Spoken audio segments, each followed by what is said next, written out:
Imagine being entombed in a walking tank for 10,000 years, sustained by arcane technology as your body slowly decays. This isn't science fiction horror. It's the daily reality for the Dreadnoughts of Warhammer 40K. Could your physical form withstand such a transformation? Could your consciousness endure millennia of endless warfare, frozen in time like a relic of a bygone era? Today, we're analyzing the brutal science behind becoming a walking war machine and whether you have what it takes to join the Emperor's most dedicated servants. The journey from mortal to immortal engine of war demands sacrifices few can comprehend, but perhaps you're among those rare souls worthy of such grim honor.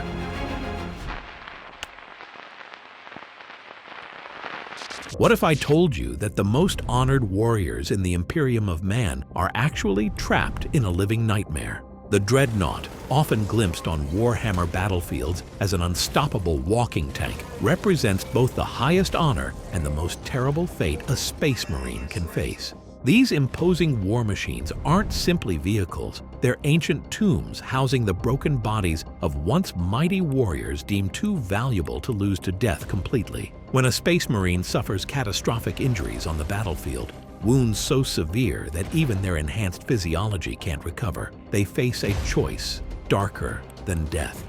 The Adeptus Mechanicus applies their mysterious technological rituals to preserve what remains within a cybernetic sarcophagus. This sacred process creates a complete neural link between the warrior and the walker's systems, transforming them into a living weapon eternally bound to service. The creation of these war machines dates back to the Emperor's Great Crusade. The supreme irony remains: warriors who fought for humanity's freedom now exist in eternal confinement. They drift between artificial sleep and the shocking brutality of battle for centuries or millennia, with destruction as their only release. The Dreadnought embodies the Imperium's ruthless practicality. Experienced warriors continue serving the Emperor indefinitely, suspended between glory and damnation.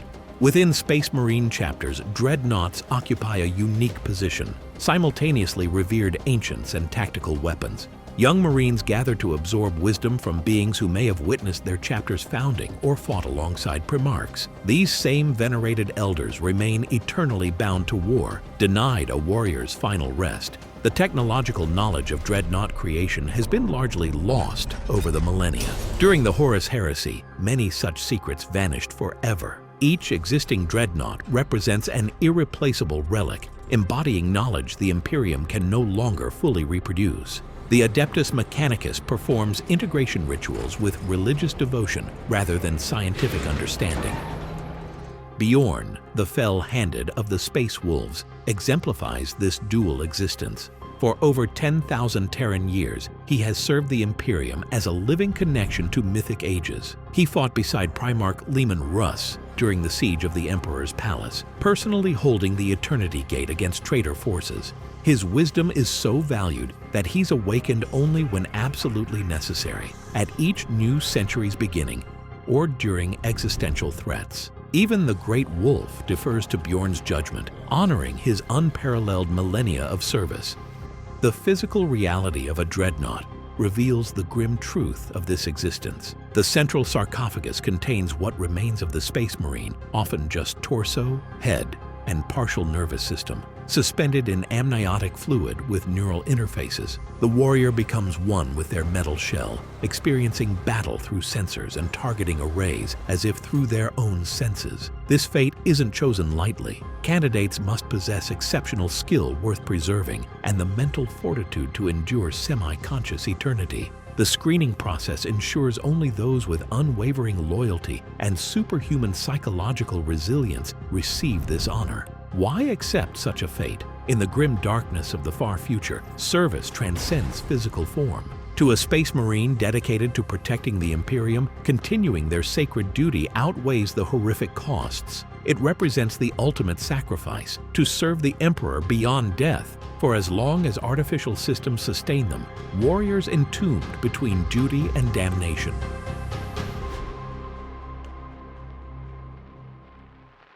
The biological reality of life as a Dreadnought goes far beyond the honor of eternal service. While you might imagine some form of peaceful hibernation between battles, the truth is far more disturbing. The mental deterioration that comes with centuries of existence is a biological inevitability that the Imperium fights against with every technological tool at its disposal.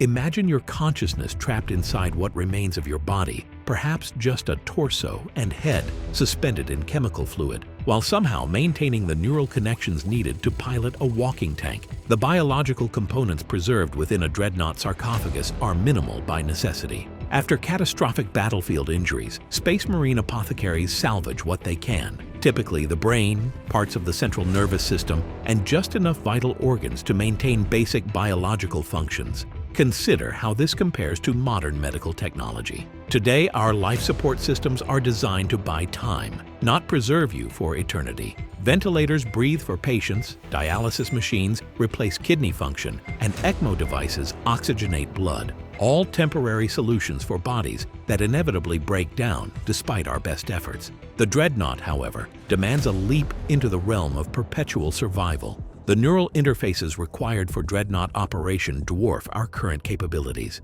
While today's brain-computer interfaces might allow a paralyzed person to move a robotic arm or type words on a screen, piloting a massive war machine with enough precision to target enemies in chaotic battle conditions represents a technological horizon centuries beyond our reach. One of the most fascinating challenges is maintaining tissue integrity over extended periods. Human cells aren't designed to function indefinitely. Telomeres shorten with each division, eventually leading to senescence. The Imperium must have developed methods to either regenerate tissues continuously or preserve them in a state of suspended animation that prevents degradation while maintaining functionality. The amniotic fluid surrounding the Space Marine's remains contains a complex mixture of preservatives, anti-inflammatory compounds, regenerative factors, and neural enhancers. Modern medicine has nothing comparable beyond organ preservation solutions that work for hours or days at most, not millennia. The sensory experience of a Dreadnought pilot presents another biological puzzle. With most of their body gone, they would experience an extreme version of phantom limb syndrome. Neural interfaces must translate the Dreadnought's sensor data into something the human brain can interpret. Does touching something with a mechanical claw create tactile sensation? Does the pilot feel pain when the Dreadnought takes damage? These questions highlight the bizarre reality of living as a war machine. Stasis technology plays a crucial role in preserving the pilot's sanity. The combination of physical trauma, entombment isolation, and the passage of time leads to memory loss, dementia, and other mental issues. Most loyalist Dreadnoughts are kept in stasis sleep when not needed for battle, slowing the inevitable mental deterioration. The importance of this technology becomes painfully clear when examining the Chaos Legions. Having lost much of their stasis technology, they cannot offer their Dreadnought pilots even this small mercy. Without the ability to rest between battles, these pilots are driven to madness and become hellbrutes, twisted, insane versions of their former selves. The gap between our current medical capabilities and what Dreadnought technology requires is staggering. The idea of preserving a partial human body for thousands of years inside a mobile war machine exceeds our technological horizons by orders of magnitude. And while we've explored the physical constraints of this existence, perhaps the most terrifying aspect awaits our discussion: the psychological horror of a mind trapped in eternal war, conscious of its own slow descent into madness.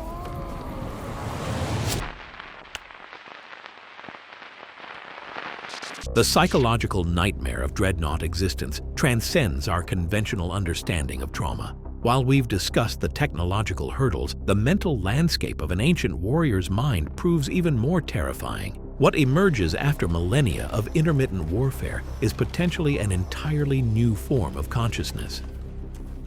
The Hellbrute stands as stark evidence of this mental deterioration. These corrupted Dreadnoughts, warped by chaos influence, reveal the ultimate fate of a mind without proper stasis technology. They exist in perpetual agony, consumed by berserk rage, lashing out indiscriminately at friend and foe alike. Their increased resilience and strength comes at the devastating cost of their sanity, creating beings whose existence is constant torment. Even loyal Imperial Dreadnoughts face profound psychological challenges. Unlike normal human experience, where consciousness flows continuously, Dreadnought existence is fundamentally fragmented. Imagine your awareness shutting down completely for decades, then suddenly reactivating amidst the cacophony of battle, only to be deactivated again once the conflict ends. Your experience of time becomes a disjointed series of violent episodes with no coherent narrative between them, like a broken, flickering light that never fully illuminates a room, leaving vast sections of existence perpetually in darkness.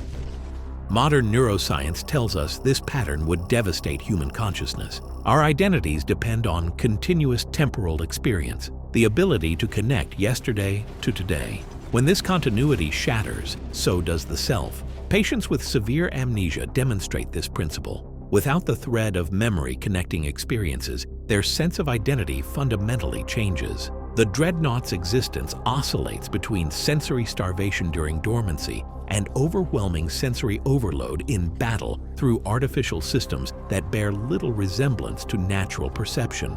This extreme oscillation shatters the very essence of human identity, inevitably reshaping neural architecture. Studies of prisoners in solitary confinement reveal significant cognitive deterioration after just months. Many develop psychosis, losing touch with reality entirely.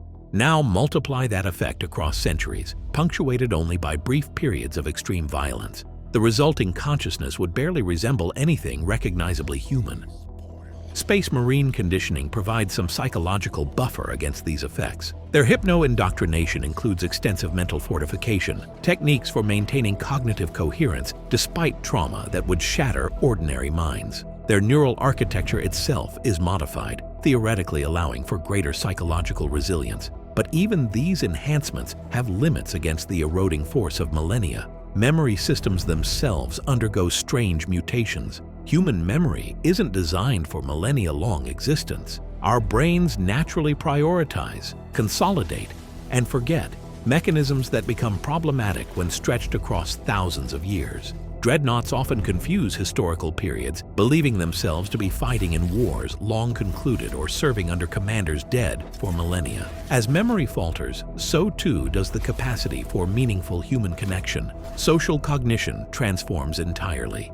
Humans are fundamentally social creatures, our minds shaped through continuous interaction. Dreadnoughts experience social contact only sporadically, primarily in hierarchical military contexts. This gradually erodes normal social emotional processing. Concepts like intimacy, empathy, and reciprocity fade, replaced by command structures and battle protocols. The nuanced emotional palette of human experience simplifies into martial virtues: loyalty, duty, sacrifice, while more complex social emotions atrophy. What consciousness might evolve from these conditions? Likely something exhibiting dissociative characteristics, a mind fragmented into discrete phases with limited connection between them. Freed from normal human temporal limitations, Dreadnoughts might perceive patterns across millennia invisible to shorter-lived beings. Their thinking could become more symbolic and archetypal, less bound to immediate sensory experience. The Space Marine's already transhuman psychology reaches its logical extreme in the Dreadnought, gradually stripping away the last vestiges of ordinary human experience. After everything we've examined, the verdict is clear. The Dreadnought remains firmly in the realm of dark science fiction. The gap between current technology and what's required is astronomical. Next time you deploy these walking war machines on the tabletop, consider the profound sacrifice they represent. Warriors who surrendered their humanity to serve the Imperium eternally. Would you choose immortality if it meant surrendering every shred of your humanity? Perhaps we should be thankful that this particular honor remains beyond our reach. For now, we can marvel at the grim elegance of a future where humanity's greatest heroes are condemned to serve beyond nature's boundaries.